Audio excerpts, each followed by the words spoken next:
ci troviamo sul fiume più inquinato d'Europa. Questa è la foce del Sarno, no? Proprio qui tutte le sostanze nocive, tutto l'inquinamento che parte da poco sotto il Sarno arriva, si incanala nel fiume e arriva qua nel Golfo di Napoli. Il fiume, lungo appena 24 km e a 30 metri sul livello del mare, si trova in campagna e sfocia circa al centro fra Castellammare di Stabia e Torre Annunziata. E se oggi è il più inquinato d'Europa è solo per colpa dell'uomo. 3 infatti sono le cause principali di questo record. L'inciviltà, ovvero quelle persone che se ne fregano delle regole e usano il fiume come se fosse una loro discarica personale. I comuni sono decine quelli non collegati alla rete fognaria.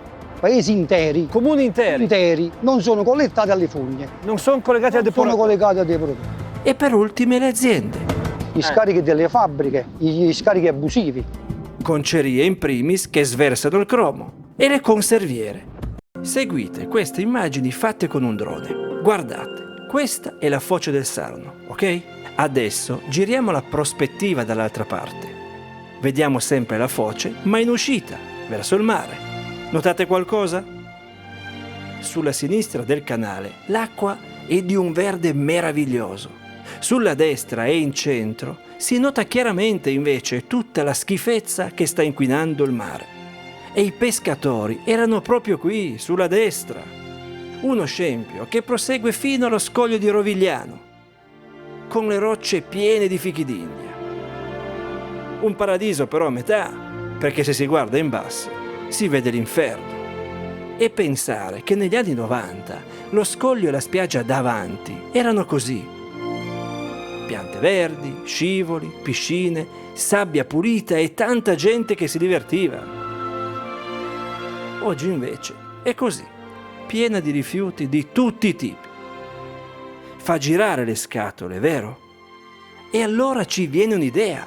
Certo, non possiamo tornare indietro nel tempo, ma magari dare una sistemata alla spiaggia, quello sì che possiamo farlo.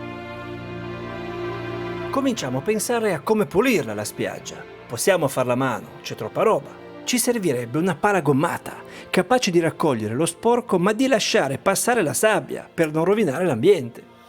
La produzione si mette al lavoro e nel giro di qualche giorno risolve il problema. Una grande azienda specializzata in mezzi da costruzione ci mette a disposizione una pala gommata per realizzare il nostro progetto.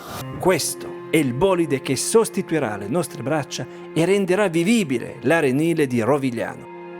Fernando, questa benna è stata costruita appositamente per pulire la spiaggia di Rovigliano. Certo, come possiamo vedere, una benna aperta per far decantare la sabbia sul fondo e trattenere praticamente il rifiuto solido all'interno. Adesso Piero entrerà con la pala sulla spiaggia. Oltre a pulire sarà in grado anche di livellarla un po'? Naturalmente, perché abbiamo questo tagliente frontale che sarà in grado poi di dare il piano finale durante le operazioni. Perfetto, andiamo? Andiamo! Dai, Ale, via!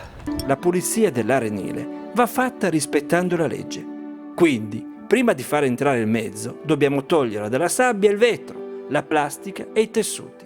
La pala raccoglierà solo la parte organica. Con noi i ragazzi dell'associazione Golfo delle Meraviglie e i briganti serrastri, gli stessi che abbiamo incontrato a pulire le rive del fiume Sarno. Allora, noi raccogliamo il polistirolo. Usa i guanti. Aspetta. Vai. Guarda qua quanto ce n'è.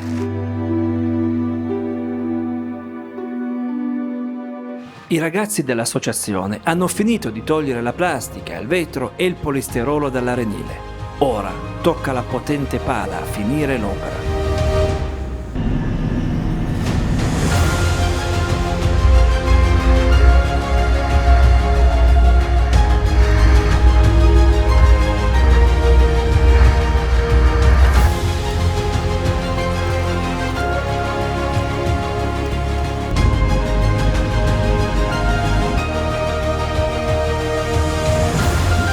Qui a Torre Annunziata, presso la spiaggia di Rovigliano, stiamo facendo la pulizia della spiaggia. che rientra perfettamente questa operazione all'interno delle iniziative di sostenibilità del brand CNH Industrial, questa volta realizzate insieme al brand Case Construction Equipment. Ancora una volta il nostro brand, il nostro gruppo si dimostra particolarmente sensibile a quelle che sono le iniziative di sostenibilità ambientale, estremamente collegate e vicine alle iniziative di sostenibilità sociale. Questo a prova di quanto la nostra conferma per il 9° anno come leader nel Dow Jones Sustainability Index sia assolutamente meritato. Ora su questa spiaggia si può prendere il sole. Pensate se il mare fosse pulito e riuscissimo a fare anche il bagno.